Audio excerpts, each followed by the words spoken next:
Going back to you, you went from being, one of the most beloved TV comedians. How did it feel as the sort of cancel culture rose, and then you stopped? How were you perceived differently by the media, I suppose?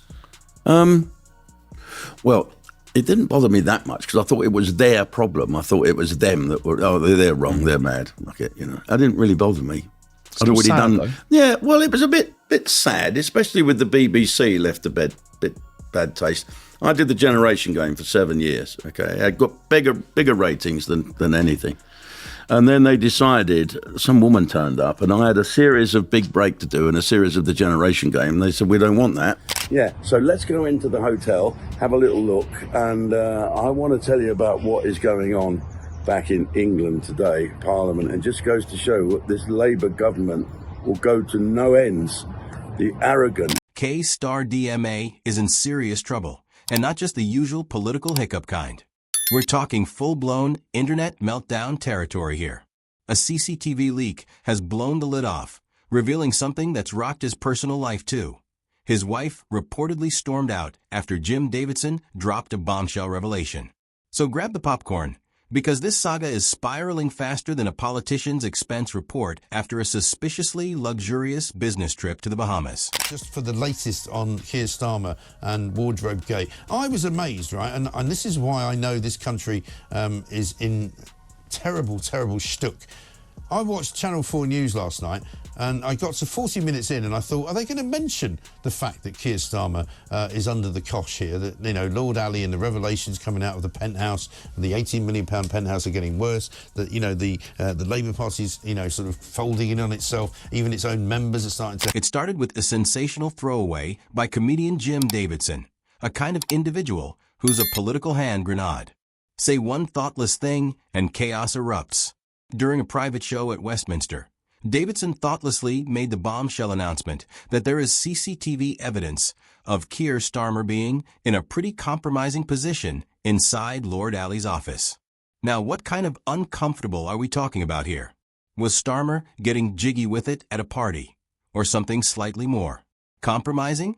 We have no idea what's on that tape, but if the hysteria in Starmer's office is anything to go by, it won't be him helping a little old lady over the road.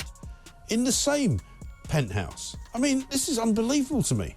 So I think there is something bigger going on here, and it's annoying because I don't know what it is. And I know that the lobby of political journalists at Westminster feel the same. All of us instinctively feel that there is some big fact here that we're not being made. I mean, I'm going to ask the question because nobody else will. Is it some kind of... The bombshell Davidson dropped didn't just land with a thud. It precipitated a full-fledged political chain reaction, the kind you'd find in a wacky political thriller, not in actuality. You know things are serious when the first thing that happens is your wife bursts into tears and sprints off to an attorney's office. Victoria Starmer was reported to have viewed the footage at a celebrity fundraising gala. Picture the scene. A dinner party of tastefully attired guests with wine held in hand, making polite conversation about how lovely the canapes look. Everything is outrageously civilized, until at least Victoria is hit by a scandal so enormous it takes her breath away. Guy, really, but he's just a communist. He's just a lefty lightweight. Did you see him? What a shit performance. He kept calling Rishi Sunak Prime Minister. He did that 3 times. He was asked time and time again by Rishi, who's not Prime Minister, no, why the government had made the decision pensioners by taking away their winter fuel allowance and instead pay highly paid train drivers even more. He couldn't answer. It was as unexpected as a British summer rainstorm, except this wasn't the refreshing kind. This was a full-on downpour of pure awkwardness. Victoria probably thought the charity event would be a simple night of socializing with the upper crust. Instead, she got front-row seats to a scandal of epic proportions. As the footage played before her eyes, there was no calm reflection. No, let's discuss this at home. None of that. It was straight into lawyer mode. This wasn't about clearing the air. This was a woman making a swift, calculated move to protect her dignity and her future. It's, for me, possibly the worst and most damaging aspect of this story, that this is a guy who is leading our country, who is the representative of the United Kingdom at the United Nations. You know, he's not the head of state, but he's, you know, the leader of the nation. He has lived a complete lie. I mean, I've said earlier today in the show, I don't know what he gets up to with Lord Ali. I don't know what he does for hours and hours on end at this flat that they seem to be happy to share.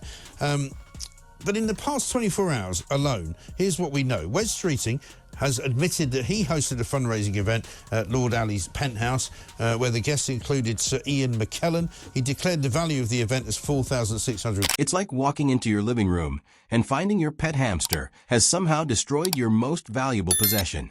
And your first instinct is to replace the hamster immediately. Victoria doesn't give the moment a chance to settle. She doesn't hang around to process it or wait to see how Starmer plans to explain himself. Nope, she's gone.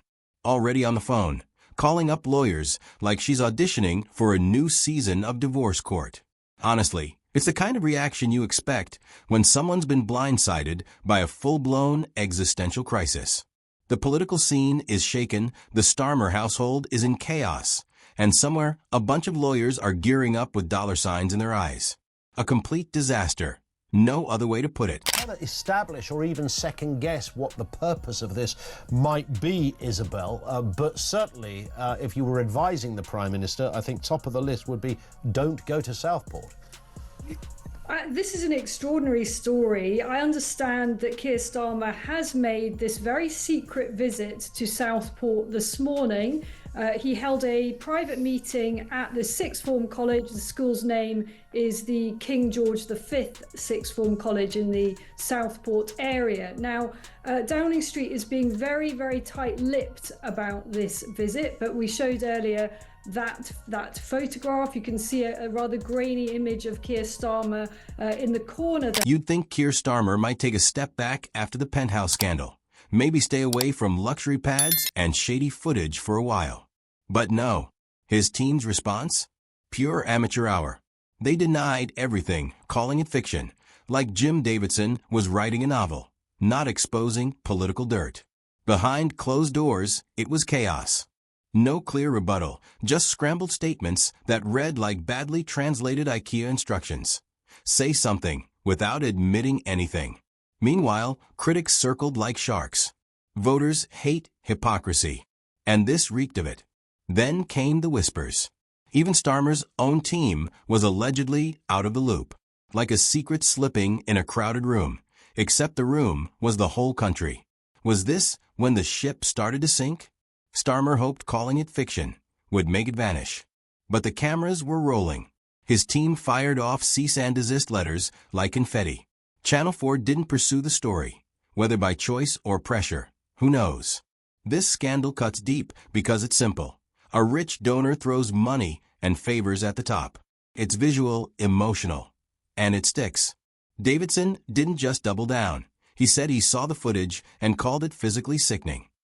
Not ideal for a man who claims to clean up politics. The irony? Starmer built his brand on ethics. Now he's in a mess no PR team can clean up. Karma, meet Keir. And then came the Southport visit. A private jet to speak at a college, while grieving families were nearby. Range Rovers lined the streets. No press. Downing Street won't deny the jet. So much for net zero. Hope Ed Miliband doesn't check the flight logs. His excuse for the penthouse? His son needed a quiet place to study for GCSEs. Except the exams were already over. So what was the real reason? Then there's Lord Ali gifting Starmer's wife over £5,000 in designer clothes. Nothing says for the people like luxury fashion. He didn't declare the gifts until public pressure forced his hand. Transparency? Only when caught. And where's the media? BBC, Channel 4, silent. Almost like someone handed them a script. Do not investigate. But the public isn't buying it. The more it's hidden, the louder the whispers. The Southport trip, the secret visit, the college half emptied, Range Rovers parked everywhere. It's starting to feel like a farce.